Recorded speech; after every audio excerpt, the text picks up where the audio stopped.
All right, guys, it is November 25th, and I'm still getting birthday presents.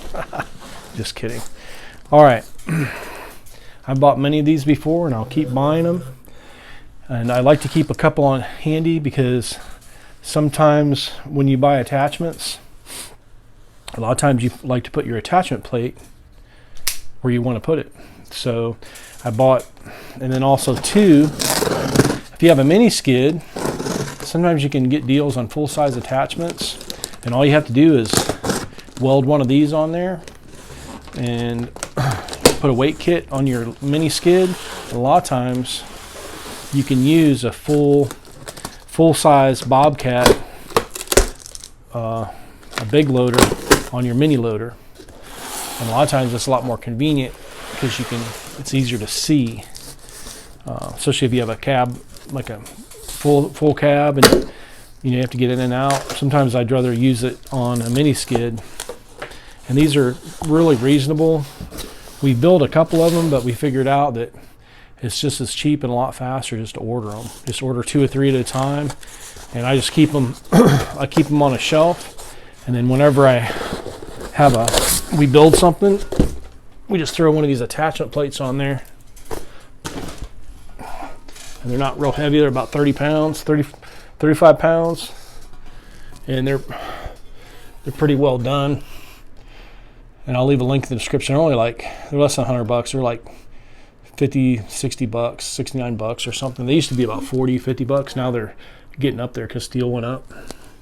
The only thing you have to do on these, if you have an attachment that you don't want any slop on, right here where your attachment locks in, they make them real sloppy so they fit all the machines. So all you have to do is put a couple pieces of steel here, drill a hole in them, and it'll tighten up. Like if you have a bucket and it's kind of sloppy, or you have a basket or whatever you have, and you don't like that little bit of slop and you feel more secure, like we have a couple man lifts we built, and I didn't feel good about that slop. So we had Tony just took like a 1/4 inch piece of plate and just built like a little piece on each side that went around the attachment locking mechanism, and it tightened it right up.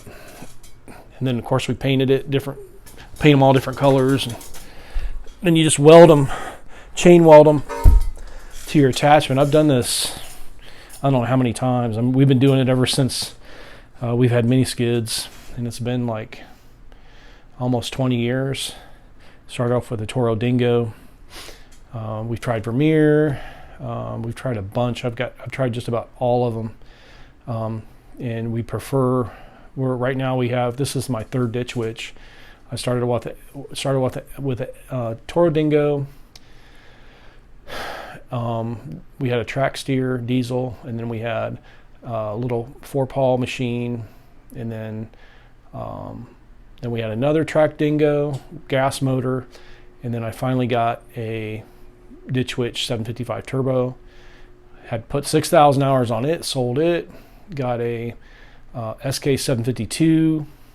We got about over 1,500 hours on it, and then we just bought a SK 800. I'm really looking at the 900s. I'd really like to test drive one of those because those remind me of the SK 755 turbo.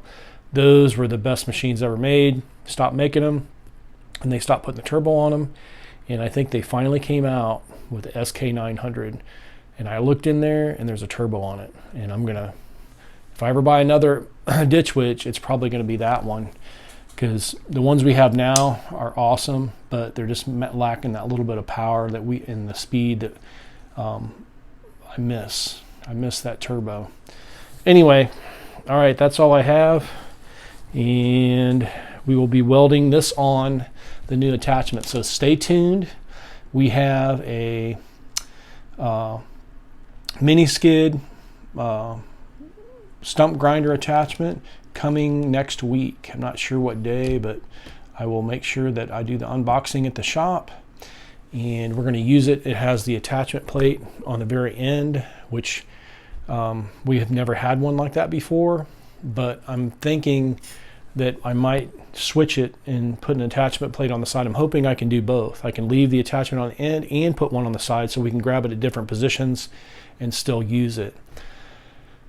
So I'm going to see how that turns out. Hopefully the lines are long enough to where I can use it at different positions. But we won't know until we get it. We might have to adjust a few things. We might cut the end off. I don't know yet. So stay tuned, and happy holidays, and we will see you soon. Crush the like button, and I'll leave a link in the description. Holler at you later.